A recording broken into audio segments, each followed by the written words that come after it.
Stop chasing leads, start being hunted. Why your best clients should sell for you.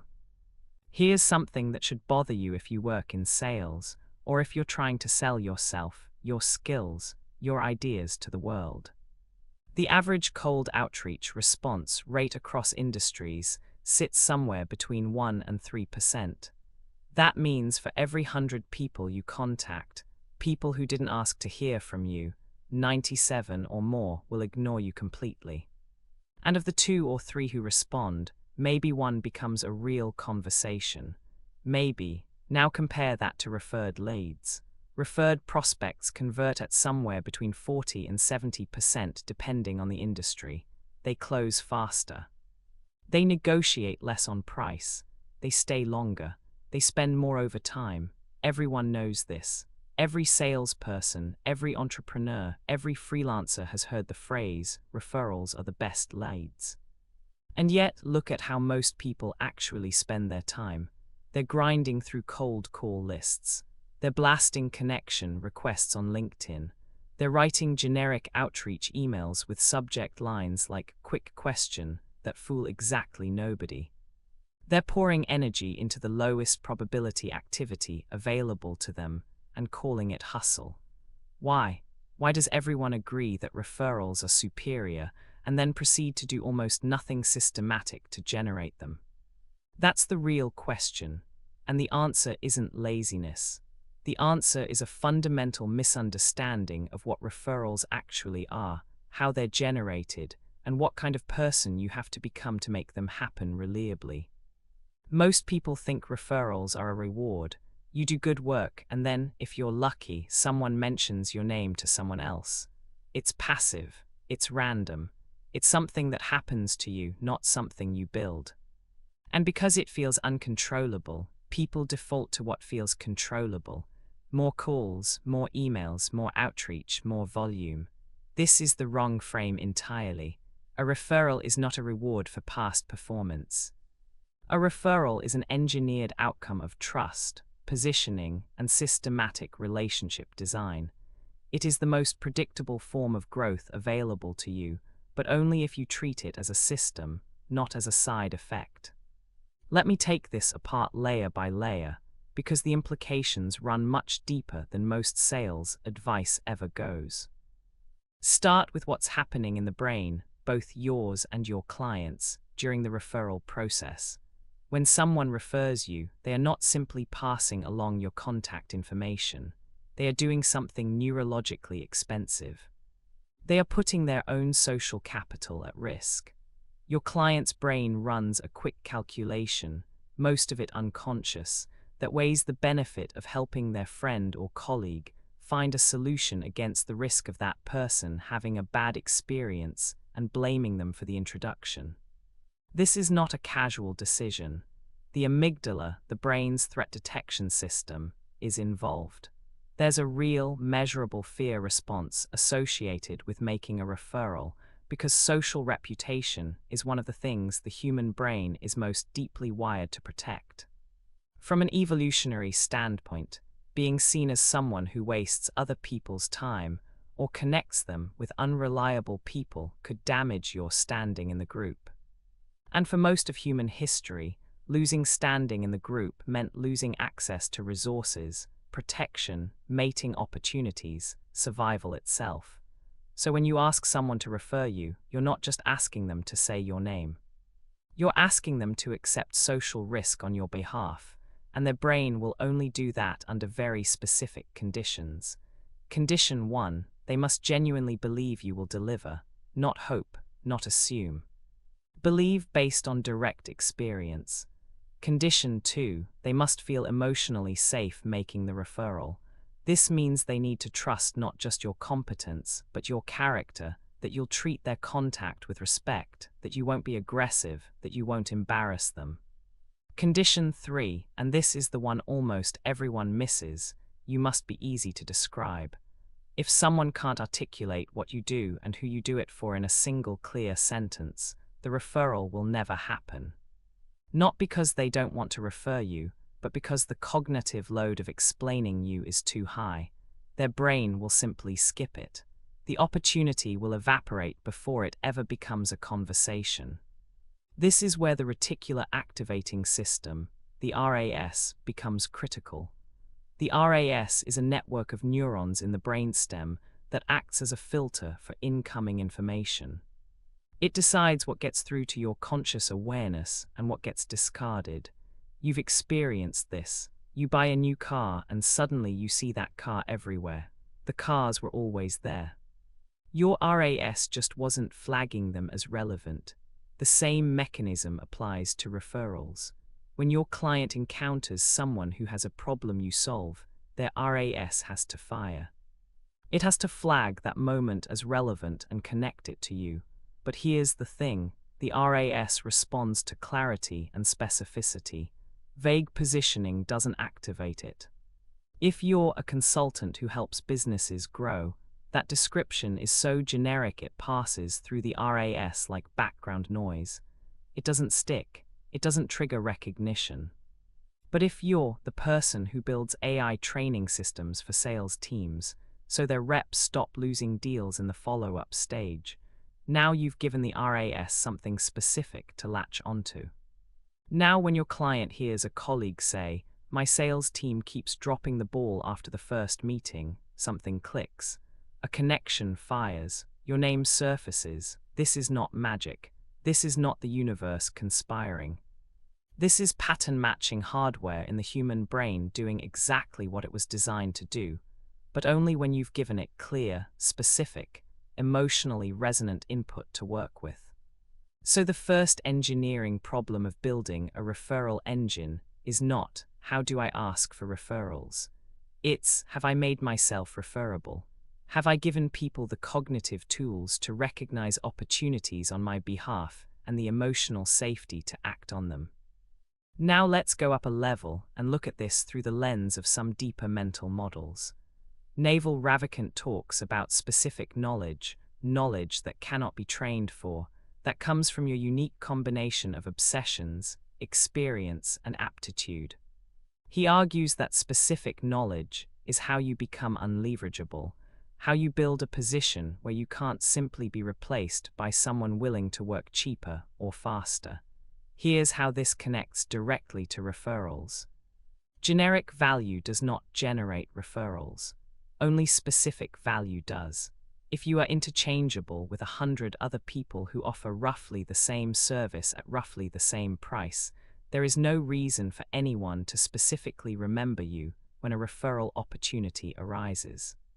You are a commodity, and commodities don't get referred, they get price compared. But if what you bring to the table is genuinely specific, a combination of skills, perspectives, tools, and approach that no one else offers in quite the same way, then you become memorable. You become describable. You become the answer to a very particular question, not a vague category. I'll use myself as an example. I come from a background in both professional sales and software development. I've built an AI coaching system specifically designed to help salespeople grow, not by giving them scripts, but by doing daily debriefs, analyzing their actual client interactions, breaking down what happened in specific deals and why. That combination, sales experience plus technical capability, plus a training philosophy rooted in deliberate practice and cognitive science, is specific knowledge. It's not something you can replicate by hiring any developer or any sales trainer independently.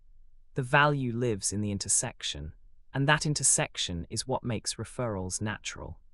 When someone who's used this system talks to another sales leader who's struggling with rep development, the connection is obvious and specific. It's not, I know a guy who does sales stuff.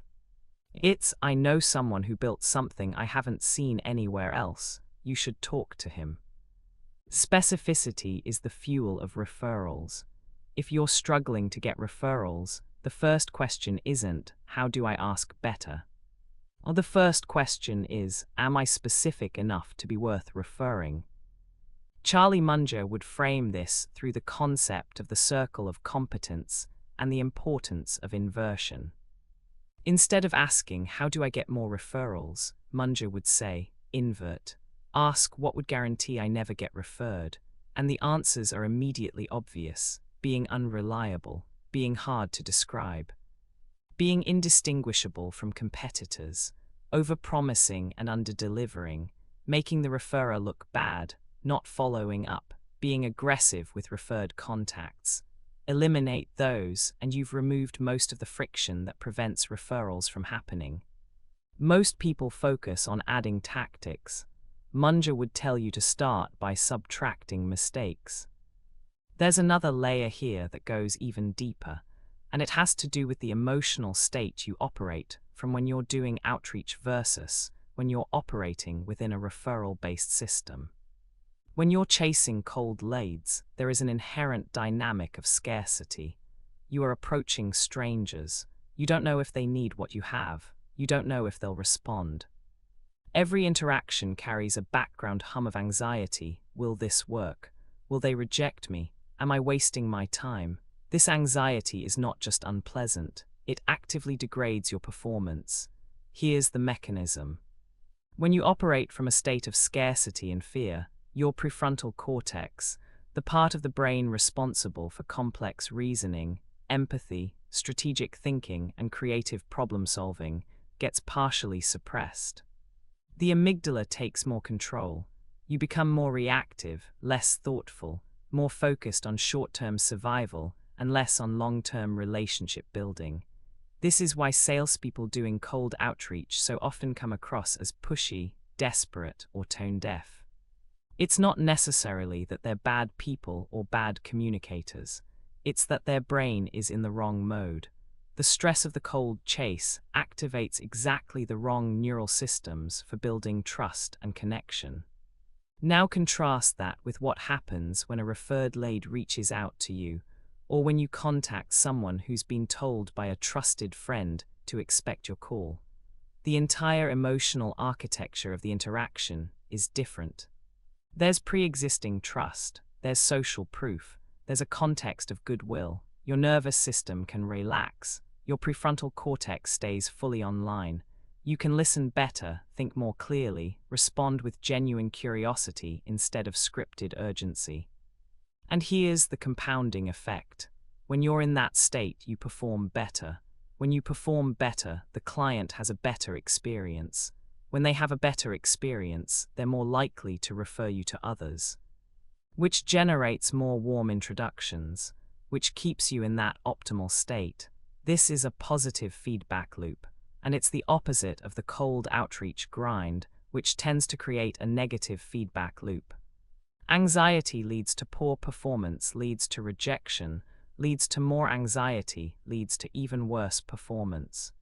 The book on creativity and flow by Mihaly Csikszentmihalyi describes this exact dynamic.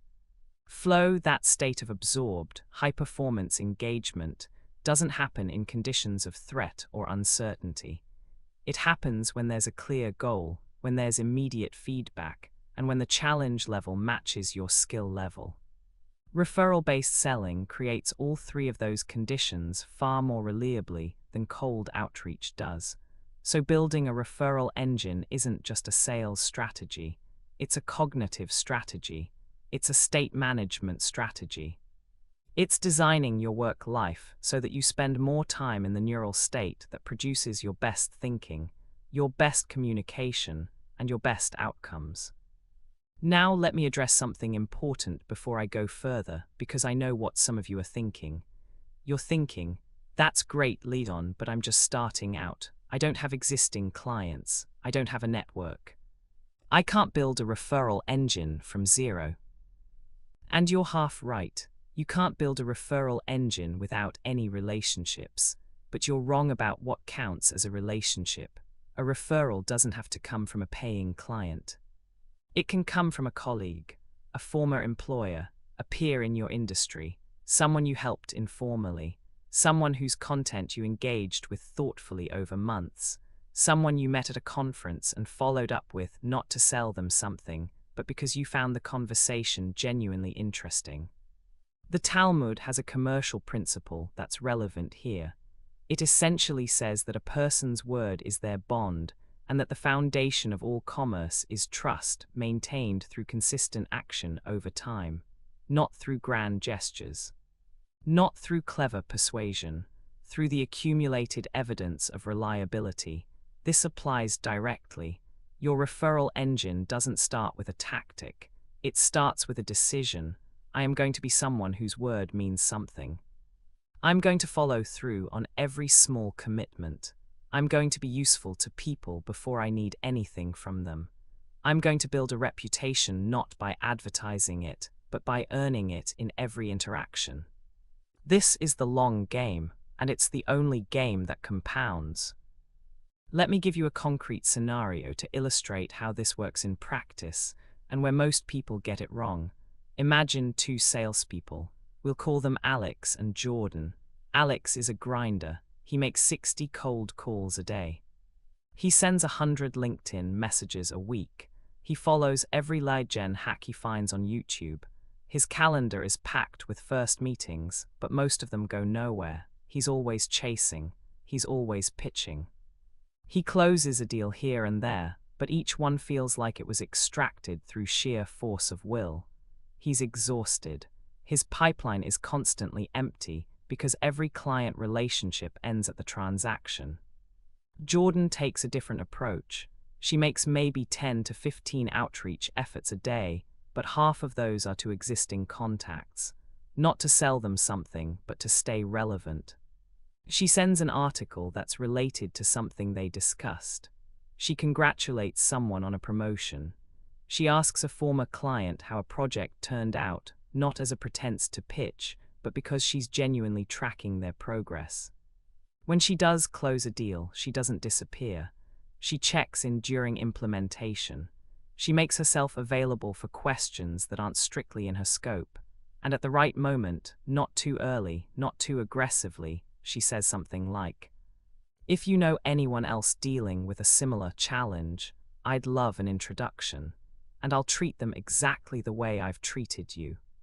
After 6 months, Alex has more total activity, but roughly the same revenue. Jordan has less activity but significantly more revenue, and crucially, her pipeline is filling itself. She's getting introductions she didn't ask for.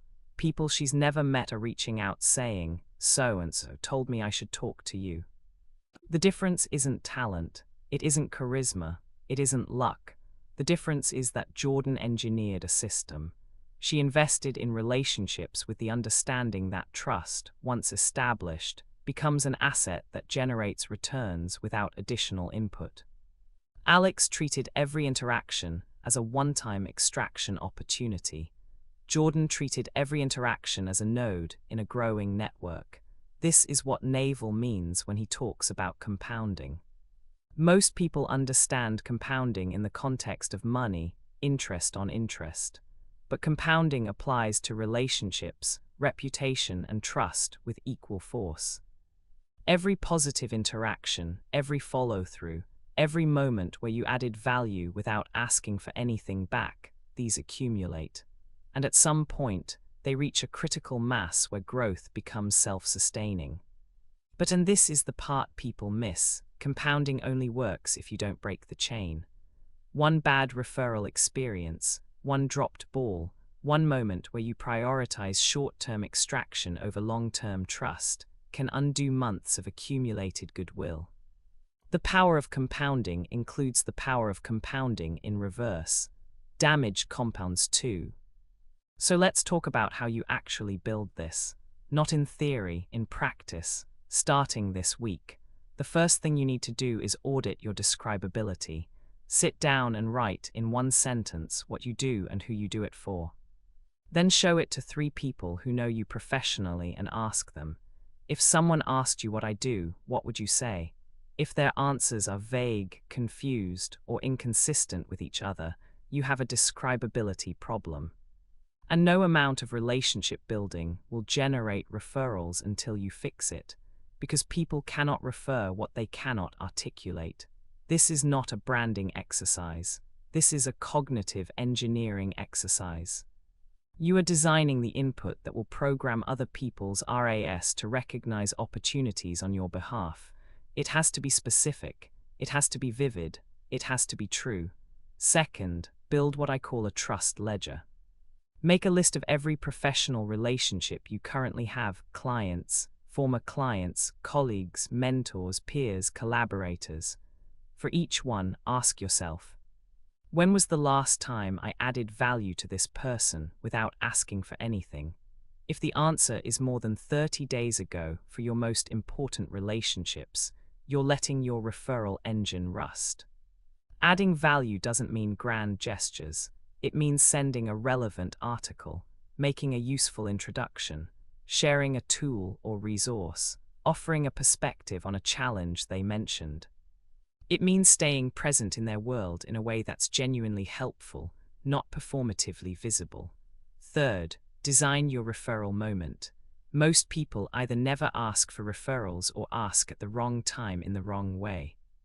The right time is after you've delivered clear, undeniable value and the client has acknowledged it, not when they sign the contract, not before they've seen results, after they've experienced the impact and expressed satisfaction.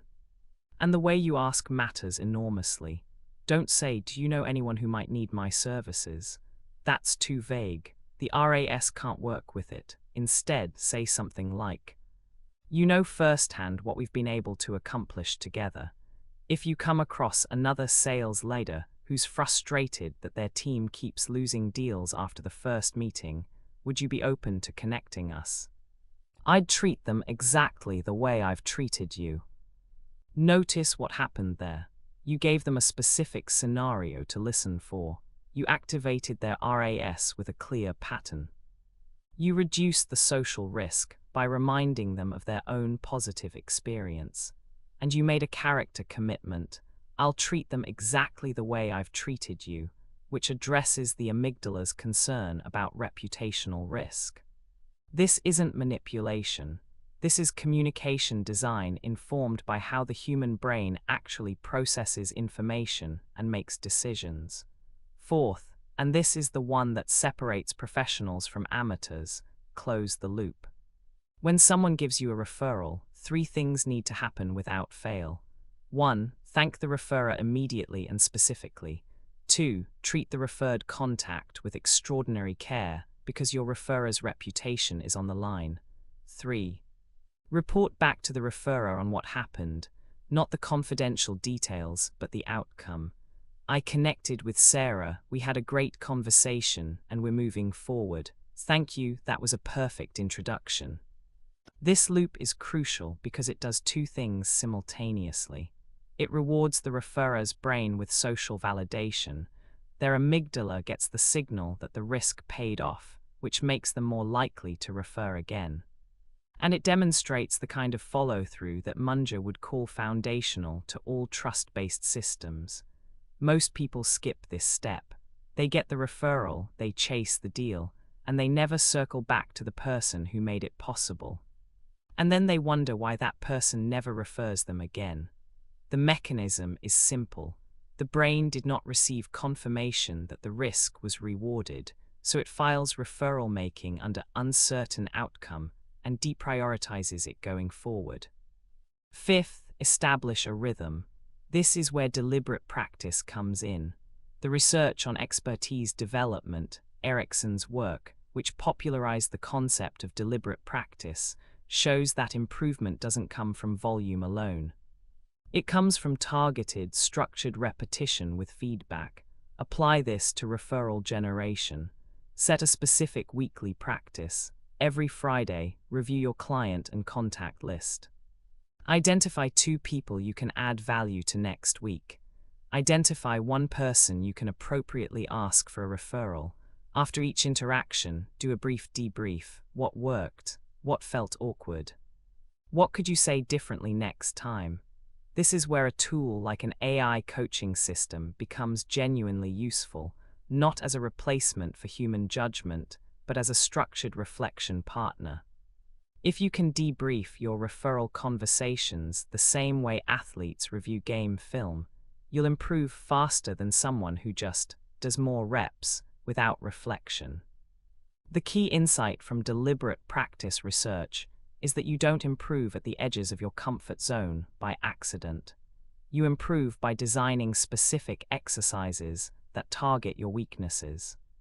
If your weakness is asking for referrals, if it feels uncomfortable, awkward, or presumptuous, then that's exactly where you need structured practice. Not avoidance, not more cold calls to compensate. Direct, targeted work on the specific skill that's limiting your growth. Now let me zoom out one more time, because there's a structural point here that matters enormously, and it connects to how you should be thinking about your career and your positioning in general. The entire trajectory of the modern economy is moving away from cold, transactional, anonymous interactions and toward warm, relationship-based, trust-verified ones. This isn't just a sales trend. It's an information processing trend. We live in a world with infinite information and infinite options. Every buyer, whether they're buying software, consulting services, or deciding which job candidate to hire, is drowning in choices. The cost of evaluating those choices from scratch is enormous. It takes time, energy, and carries significant risk. Referrals solve this problem. A referral is a trust shortcut. It's a way for the buyer's brain to bypass the exhausting process of evaluating a stranger from zero and instead leverage the judgment of someone they already trust. In information theory terms, a referral is a high-signal, low-noise channel. Cold outreach is a low-signal, high-noise channel. This means that as information continues to proliferate and attention becomes ever more scarce, the value of referral-based growth will only increase. The people who build referral engines now are building infrastructure for a world that is already arriving. And there's one more dimension to this that I want to name explicitly because it connects to something I believe deeply. Building a referral engine forces you to become a better person, not in some abstract, moral sense, though that too, but in a very practical sense. You cannot generate consistent referrals if you are unreliable. You cannot generate them if you are dishonest. You cannot generate them if you treat people as extraction opportunities rather than as human beings with their own goals, challenges, and intelligence. The act of building a referral engine, done correctly, is an act of character development. It requires you to think long-term when short-term extraction is tempting. It requires you to follow through on commitments that no one is monitoring. It requires you to genuinely care about outcomes for other people, not because caring is a nice sentiment, but because other people's success is the raw material from which your reputation is built. There's a principle I've encountered in studying commercial wisdom traditions, the idea that if you want to live a prosperous life, you must create prosperity for others first. Not as a strategy of delayed gratification, though it is that too, but because the structure of trust-based economics makes it so that your wealth is directly proportional to the value you create and the trust you maintain within your network. Wealth, in this view, isn't something you extract. It's something that flows back to you as a consequence of having created it for others. This is not naive idealism. This is structural logic. In a referral-based growth model, every dollar you earn is backed by someone else's willingness to vouch for you. That willingness is earned through real value delivered, real relationships maintained, real follow-through demonstrated. You cannot fake it at scale, you cannot hack it, you can only build it. Let me bring this full circle with one more practical observation. I said at the beginning that most people treat referrals as passive, something that happens to them. And I said the shift is to treat referrals as engineered, something you build. But there's a third stage beyond engineering, and it's the one I'm working toward myself. It's the stage where your referral engine becomes your identity, not in a branding sense, in a structural sense. At this stage, you don't do referral marketing. You simply are the kind of person and professional that other people naturally want to connect their networks to. Your describability is effortless because your positioning is genuinely specific. Your trust ledger is rich because you've invested consistently over years. Your follow-through is automatic because it's become a habit, not a tactic. Your clients advocate for you not because you asked, but because referring you makes them look good. This is what compound interest looks like in the domain of human relationships. And like financial compound interest, the early stages feel painfully slow. You invest and see very little return. But the curve is exponential. The returns accelerate. And at some point, the engine generates more opportunity than you can personally handle, which is when you face a new and much better problem. Choosing which opportunities to pursue rather than scrambling to find any. That's the world I'm building toward, not just for myself, but through the systems I create for others. The AI coaching tools I've developed are designed specifically to help salespeople do this kind of deep relationship work, to debrief not just, did I close the deal, but did I build the kind of trust that generates future referrals? Did I make myself describable? Did I follow through on every micro commitment? Did I close the loop with the person who introduced us? Because ultimately, sales is not about closing. Sales is about opening relationships, opening trust, opening the kind of long-term connections that make cold outreach obsolete. So here's where I'll leave you with something to sit with. If your pipeline is empty and your instinct is to do more outreach, more cold calls, more volume, pause. Ask yourself a harder question. Why isn't anyone sending people to me? The answer to that question will tell you more about the real state of your business than any activity metric ever could. Because in the end, a referral isn't something you get. A referral is something you deserve, and deserving it is the work. If this shifted how you think about growth, share it with someone who's stuck in the cold outreach grind. And leave a comment. I'd love to hear from you. What's the one thing that stopped you from building a referral system? Is it that you don't know how to ask, or is it that you're not sure you've earned the right to?